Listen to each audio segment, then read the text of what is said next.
Hello everyone, नमस्कार, हरे कृष्णा। स्वागत करती हूँ मैं आप सबका अपने यूट्यूब चैनल पर। दोस्तों, आज मैं जो वीडियो लेके आई हूँ उसका टॉपिक बड़ा ही ज्वलंत है। उसका टॉपिक है, क्या हमें शादी से पहले गुणों का मिलान करना चाहिए कि नहीं करना चाहिए। क्या गुणों का मिलान ही केवल एक क्राइटेरिया है शादी करने के लिए? इसके अलावा हमें और क्या चीज़ों का मिलान करना चाहिए? तो चलिए इस विषय पर आज बात करते हैं। अगर आप मेरे चैनल पर पहली बार विजिट कर रहे हो तो please like and subscribe it and hit the bell icon ताकि नेक्स्ट वीडियोस की नोटिफिकेशन आपको मिल सके। चलिए चर्चा शुरू करते हैं। आजकल जो मॉडर्न टाइम्स में जो यंगस्टर्स हैं वो इस प्रथा को इसको मानते नहीं है। इसको केवल एक प्रथा का नाम देते हैं कि ये पुराने ज़माने से एक प्रथा चली आ रही है गुणों के मिलान की। तो ऐसी बात नहीं है, इसमें बड़ा लॉजिक है इसका, गुणों का मिलान करना और कुंडली का मिलान करना। तो जब हम देखते हैं कि आज के युग में लड़के व लड़कियां खुद ही अपने वर व वधू का चुनाव कर लेते हैं, तो ऐसी अवस्था में अभिभावकों के लिए एक मुश्किल सी परिस्थिति बन जाती है कि वो गुणों का मिलान करें कि ना करें। शास्त्रों में बताया गया है कि अगर कोई लड़की अपने लिए वर का चुनाव खुद करती है तो उसके लिए गुणों के मिलान करना अनिवार्य नहीं है। क्योंकि अगर वो दोनों आपस में मिले हैं and they are committed to each other and they are ready to tackle positive and negative trades of each other, अगर वह एक दूसरे के पॉजिटिव और नेगेटिव पॉइंट्स को जानते हैं और उनके साथ टैकल करने के लिए पूरी तरह तैयार हैं, तो इसमें अगर गुणों का मिलान करते हैं तो कुछ पॉइंट्स कम भी मिल रहे हैं तो कोई बात नहीं है। तो अभिभावकों को उनकी शादी करने के लिए उनकी परमिशन दे देनी चाहिए। तो इसके अलावा जो लड़के व लड़कियां गुणों के मिलान को आधार मानकर अपने लिए वर या वधू का चुनाव करते हैं तो उनको क्या करना चाहिए। सबसे पहले हमारे शास्त्रों में ये एक अष्टकूट जो सिस्टम बनाया गया है गुणों का मिलान, जिसमें से हम गुण मिलते हैं, वरण मिलते हैं, वैश्य मिलते हैं और बकूट मिलते हैं, राशि मित्र है कि नहीं ये देखते हैं और इसके अलावा नाड़ी दोष देखते हैं। तो इन सबको मिलाकर टोटल 36 पॉइंट्स बन जाते हैं। अगर किसी के मिलान में 18 पॉइंट से ऊपर आते हैं तो उसको शादी की परमिशन मोस्टली दे दी जाती है। अगर इससे कम पॉइंट्स आते हैं तो कहते हैं कि ये जो है कुंडली का मिलान ठीक नहीं है, शादी आपको नहीं करनी चाहिए।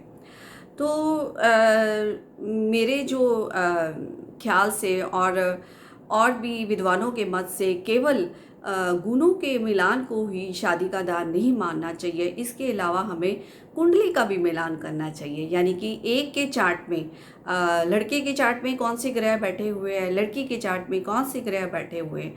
मान लो किसी एक के चार्ट में सप्तम भाव में क्रूर ग्रह बैठे हुए हैं और दूसरे के सौम्य ग्रह बैठे हुए हैं। अगर आपको पॉइंट्स गुण मिलान में 24 या 26 भी मिल रहे हैं तो आपके जो 7th हाउस जो शादी का मैरिज हाउस है, जो पार्टनरशिप का हाउस है, अगर उसमें एक के क्रूर ग्रह बैठे हुए, एक के सौम्य ग्रह बैठे हुए हैं, अगर 26 या 28 पॉइंट्स मिलने पर भी आप शादी कर देते हो तो शादी एक लॉन्ग रन में ये नहीं जाने वाली है, क्योंकि उनके जो ग्रह हैं वो आपस में नहीं मिल रहे हैं।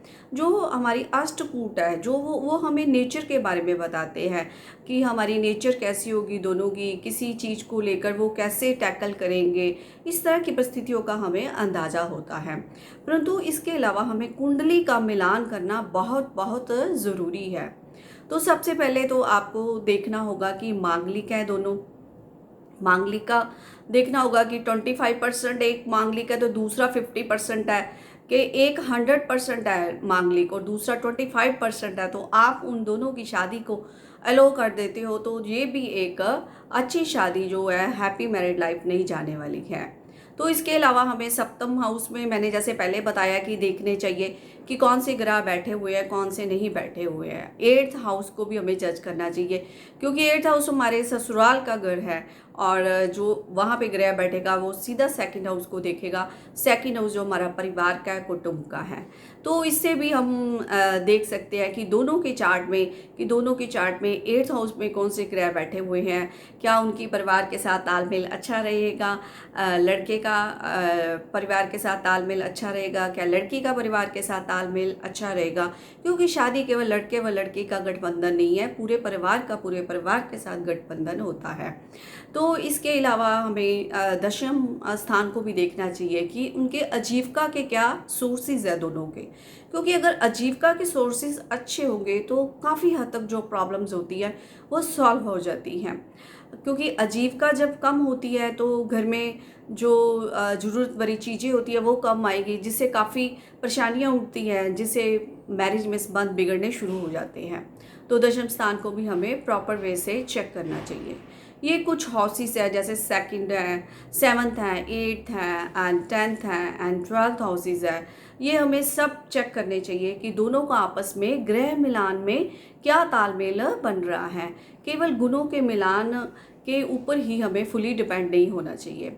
मान लीजिए आपके 26 या 28 पॉइंट्स मिल रहे हैं, मोस्टली जो है पंडित कह देते हैं कि यादी ठीक है आप कर दो, परंतु हम जब कुंडली का मिलान करते हैं कि दोनों के ग्रहों का मिलान ठीक तरह से नहीं होता, एक के बहुत ज़्यादा मैलिफिक प्लैनेट्स हैं, एक के जो है बेनिफिक प्लैनेट्स बैठे हुए हैं, तो इस तरह जो जिसके बेनिफिक है वो भी उसके जो प्रभाव है वो उसको मिलेंगे ही नहीं सारा जीवन।